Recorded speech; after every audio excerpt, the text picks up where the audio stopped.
एक बार राजा जनक के शासनकाल में एक व्यक्ति का विवाह हुआ। विवाह के बाद वह पहली बार सज संवर कर अपनी ससुराल को जा रहा था। कुछ दूर जाने पर रास्ते में एक जगह उसको दलदल मिला। उसने थोड़ा पास जाकर देखा तो उसमें एक गाय फंसी हुई थी, जो शायद फंसे फंसे मरने की दशा में आ गई थी। उस व्यक्ति ने उसको देखा तो उसके मन में गाय को बचाने का ख्याल आया, परंतु दूसरे ही क्षण मन में एक और विचार आया। उसने सोचा, ये गाय तो कुछ देर में मरने वाली ही है। अगर मैं इसको यहाँ से बाहर निकालने इस दलदल में घुसा तो मेरे कपड़े तथा जूते खराब हो जाएंगे और मैं अपनी ससुराल में ऐसी हालत में कैसे जा पाऊंगा। यह सोचकर वह गाय के ऊपर पैर रखकर आगे बढ़ गया। जैसे ही वह आगे बढ़ा, गाय ने जब उसे जाते हुए देखा तो उस व्यक्ति को शाप दिया कि जिसके लिए तू जा रहा है उसे नहीं देख पाएगा। यदि तू उसे देखेगा भी तो वह तत्काल मृत्यु को प्राप्त हो जाएगी। यह कहकर कुछ ही क्षण में गाय के प्राण निकल गए। उस शाप को सुनकर वह व्यक्ति दुविधा में फंस गया। उसे अपने किए पर बहुत पछतावा हो रहा था, परंतु अब कुछ नहीं हो सकता था। जो होना था वो हो गया। अब वह व्यक्ति गौ शाप से मुक्त होने का विचार करने लगा। मन में बहुत बड़ा बोझ लिए वह ससुराल पहुंचा। वहां पहुंचकर वह दरवाजे के बाहर ही बैठ गया और यह विचार करने लगा, अगर मेरी नजर मेरी पत्नी पर पड़ गई तो क्या होगा।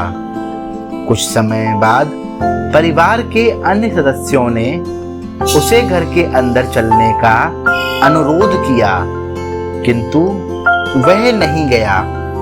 रास्ते में जो घटना घटित हुई थी उसके बारे में भी किसी को नहीं बताया।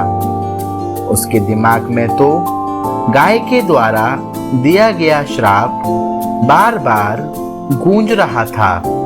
जब उसकी पत्नी को उसके घर के अंदर न आने की बात पता चली तो उसने अपने घर वालों से कहा कि चलो मैं ही चलकर उन्हें अंदर लेकर आती हूँ। पत्नी ने जब जाकर उससे कहा कि आप घर के अंदर क्यों नहीं आ रहे हो और मैं जो भी बोल रही हूँ उसे सुनकर भी मेरे सामने होते हुए भी मेरी ओर क्यों नहीं देखते हो। वह व्यक्ति अपनी पत्नी की बात सुनने पर भी चुप रहा। काफी अनुरोध करने के बाद उसने रास्ते में घटित सारा वृतांत कह सुनाया। पत्नी ने कहा, मैं भी पतिव्रता स्त्री हूँ, ऐसा कैसे हो सकता है। आप मेरी ओर तो देखो। अपनी पत्नी की बात सुनकर उसने ज्यों ही नजर उठाकर अपनी पत्नी को देखा, वैसे ही उसकी आंखों की रोशनी चली गई और वह गाय के शापवश पत्नी को देख ही नहीं सका। उस व्यक्ति की पत्नी भी पतिव्रता थी, इसी कारण उसकी मृत्यु नहीं हुई। यह देखकर अपने पति को साथ लेकर राजा जनक के दरबार में गई। वह वहां जाकर उसने सारा वृतांत कह सुनाया। राजा जनक ने राज्य के सभी विद्वानों को सभा में बुलाकर समस्या बताई। उन्होंने अपने दरबार में बैठे हुए ब्राह्मणों को कहा हे ब्राह्मण देव, गौ शाप से निवृत्ति का कोई सटीक उपाय हो तो बताएं। सभी विद्वानों ने आपस में विचार करके एक उपाय बताया। उन्होंने कहा कि यदि कोई पतिव्रता स्त्री छलनी में गंगाजल लाकर उस जल के छींटे इस व्यक्ति की दोनों आंखों पर मारे तो गौ शाप से मुक्ति मिल सकती है तथा इसकी आंखों की रोशनी पुनः लौट सकती है।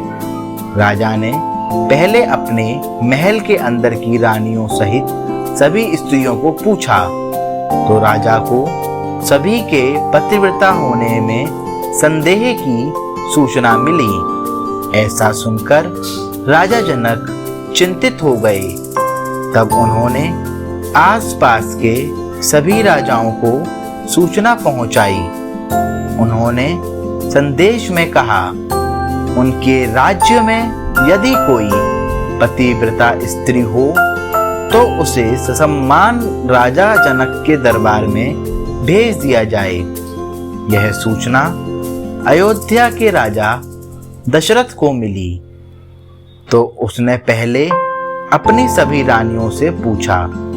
प्रत्येक रानी का यही उत्तर था कि राजमहल तो क्या, आप राज्य की किसी भी महिला, यहाँ तक कि झाड़ू लगाने वाली ही क्यों ना हो, उसे भी पतिव्रता ही पाएंगे।